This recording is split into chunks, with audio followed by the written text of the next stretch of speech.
सरहद पर चीन की बदनीयत को भांपते हुए भारत ने कड़ा जवाब दिया है, लेकिन जवाब ऐसा है कि चीन उफ तक न कर सकी। दरअसल भारत सोमवार से दोबारा 152 देशों के लिए ई वीजा सुविधा को बहाल कर रहा है, लेकिन इस बार चीन, हांगकांग और मकाऊ को इन देशों की फेहरिस्त से भारत ने बाहर रखा है। वहीं ताइवान, वियतनाम, सिंगापुर और अमेरिका समेत 152 देशों के नागरिक भारत में ई वीजा सुविधा का लाभ उठा सकेंगे। इसके जरिए दुनिया भर से पर्यटकों को बिना किसी परेशानी के भारत आने में सहूलियत मिलेगी। कौन कौन से देशों से छीनी ई वीजा फैसिलिटी? भारतीय विदेश मंत्रालय ने फिलहाल 156 देशों के लिए ई वीजा सुविधा फिर शुरू करने का फैसला किया है।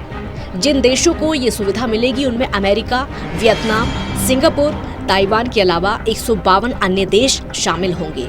लेकिन जिन देशों के नागरिकों को ई वीजा नहीं मिलेगा उनमें चीन, Canada, Britain, Iran, Malaysia, Indonesia और सऊदी अरब शामिल हैं। चीन के अंतर्गत आने वाले हांगकांग और मकाऊ के लोगों को भी ई वीजा की सुविधा नहीं दी जाएगी, लेकिन चीन से अलग स्वायत्त ताइवान के लोगों के लिए भारत ने ये सुविधा शुरू करने का फैसला किया है। माना जा रहा है कि ये सीधे तौर पर चीन को भारत के बदले रुख का संदेश है। दरअसल चीन लगातार भारत के साथ आक्रामक रवैया अपना रहा है।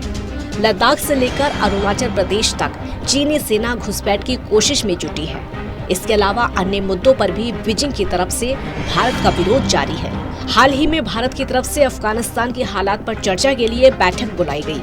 राष्ट्रीय सुरक्षा सलाहकारों की बैठक से भी चीन ने दूरी बना ली। ई वीजा ना जारी करने का भारत का ये फैसला क्यों?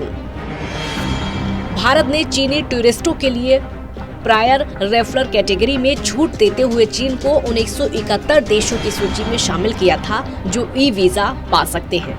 चीन के अलावा अफगानिस्तान, पाकिस्तान, इराक, सूडान, पाकिस्तानी मूल के विदेश और दूसरे देशों के राष्ट्रविहीन लोगों को पीआरसी के तहत छूट दी गई है।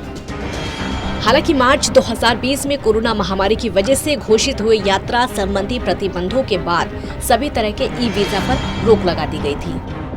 इसके बाद बीते साल यानी अगस्त 2020 में सरकार ने अंतर्राष्ट्रीय यात्रा नियमों में राहत दी और अमेरिका, ब्रिटेन, जर्मनी और फ्रांस के विदेशी नागरिकों को एयर बबल स्कीम के तहत भारत आने की मंजूरी दी।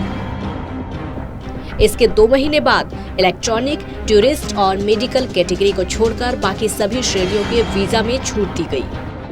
गृह मंत्रालय की ओर से जारी दिशा निर्देशों के मुताबिक 6 अक्टूबर से पहले जारी हुए मौजूदा ई वीजा और सामान्य टूरिस्ट वीजा अभी निलंबित ही रहेंगे। वहीं जारी होने के 120 दिनों के भीतर एकल प्रवेश के लिए उपयोग किए जाने वाले नए वीजा दिए जाएंगे।